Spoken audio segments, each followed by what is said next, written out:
और के तोहरा संग जाई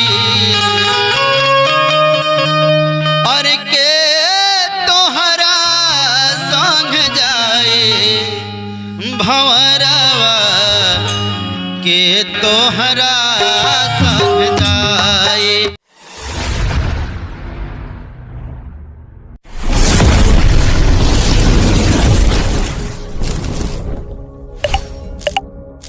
ऐसन निर्गुण के भाव जौन भैया यह सच्चाई बा कि केहू साथे न आइल बा आ न केहू साथे जाई।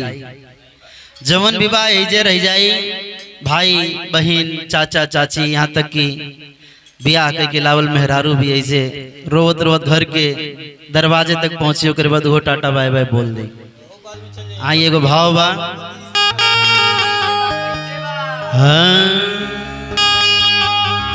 भंवरवा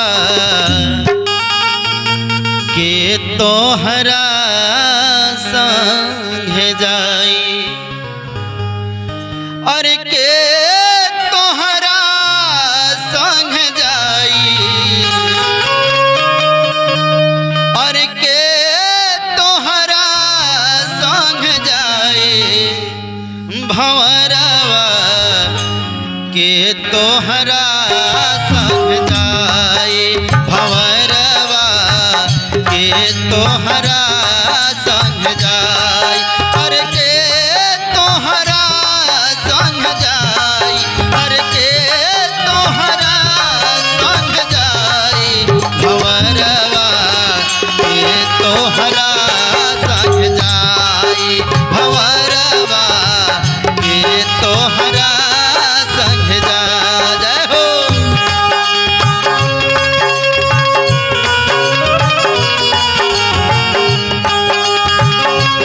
जय हो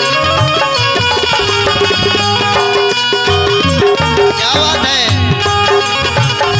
अरुण भैया के बैंजो के जोड़ा नहीं खे हो।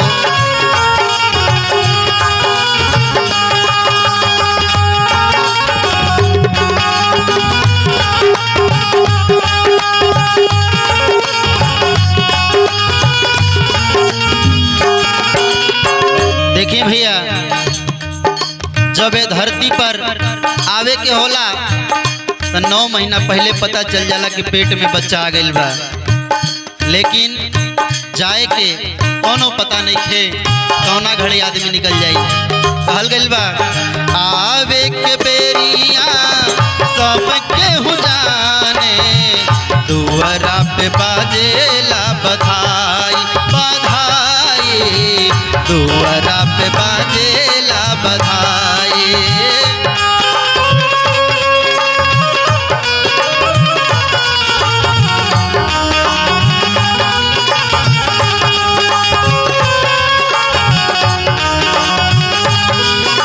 भैया आवे के होला तो सोहर गवावल जाला, लेकिन जाए के पता नहीं थे कब जाए के बा। आवे के बेरिया सब केहू जाने दुआरा पे बाजेला बधाई बधाई दुआरा पे बाजेला बधाई।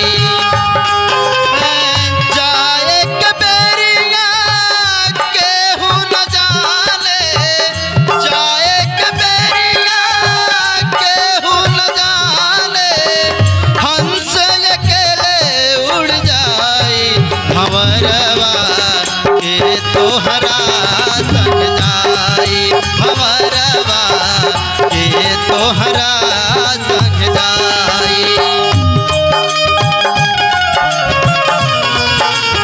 जय हो श्री राम जी धर्मेंद्र का जोड़ा बा कौन हो। जय हो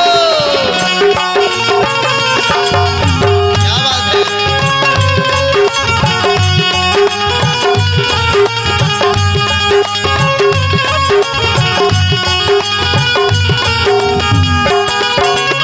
और का केकर कौन परिस्थिति हुई देखल जाए। हरी पकड़ी के मैं हर रोवे बाह पकड़ी के भाई हो भाई बाह पकड़ी के भाई।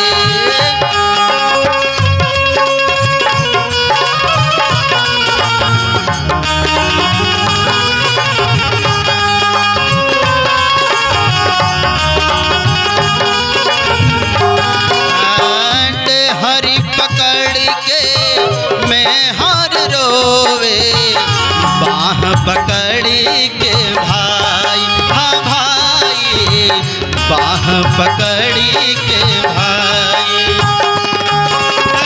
बीच अंगनवा माता रोवे, बीच अंगनवा माता रोवे, बबुआ के हो खेला विदाई। भंवरवा के तोहरा संग जाई, भंवरवा के तोहरा संग जाई।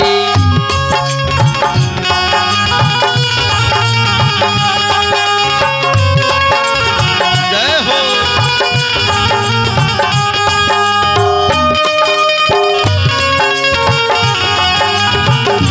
क्या बात है।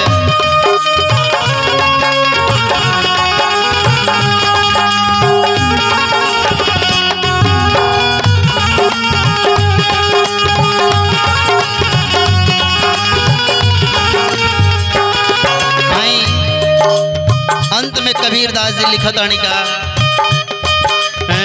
कहत कबीर सुनो भाई साधो, सतगुरु शरण में जाई। हो जाई सतगुरु शरण में जाई।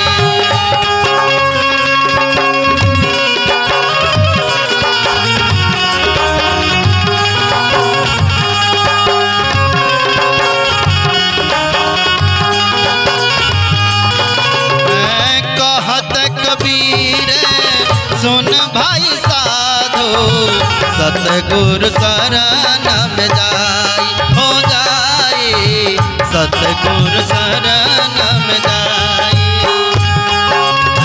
जो यह पद के अर्थ बतई है, जो यह पद के अर्थ बतई है, जगत उपार हो जाए। भंवरवा के तोहरा संग जाई, भंवरवा के तोहरा संग जाई। हर के तोहरा संग जाई, हर के तोहरा संग जाई। भंवरवा के तोहरा संग जाई, भंवरवा के तोहरा संग जाई।